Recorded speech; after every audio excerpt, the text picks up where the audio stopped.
Malapot na ang ating sabaw, guys. Ayan, oh. Malapot siya. Ayan, oh.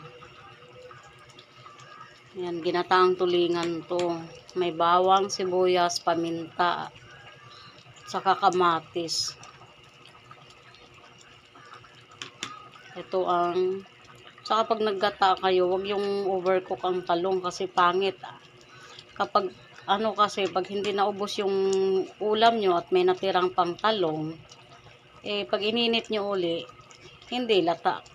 Hindi masyadong lata, kaya dapat wag ma-overcook ang ating talong pag kayo ay nagluto ng ganito.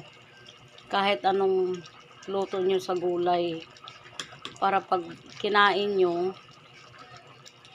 masarap siya. Kasi pag lata ang gulay, parang pagkain ng baboy. No, lagi kong sinasabi yan. Huwag i-overcook ang mga gulay, lalo na yung mga dahon-dahon. Kasi pangit. Ang sarap to, guys. Tikman ko. Oo nga. Sarap nga. Lami to kanabit tong tulingan nga imong agataan, punuan.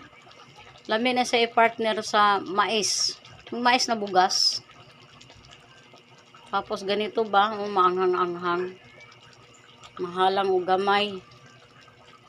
Nga na siya kay kaning sudana. Tipid gid ni kay di man nimo mahurot kay maanghang-anghang man. Nya ibutang na lang pud sa kuan sa ref. Kung pag hindi mo wala kayong ref, mayang hapon yung initin para dili madaot, dili mapanos. So ito na, guys, luto na. Pwede na siya kaunon. Hindi na siya kaunon.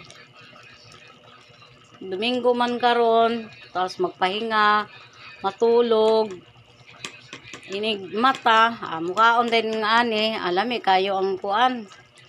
Lami kay ang panghuna-huna. Sarap. Lami siya, guys. Thank you for watching. Bye-bye.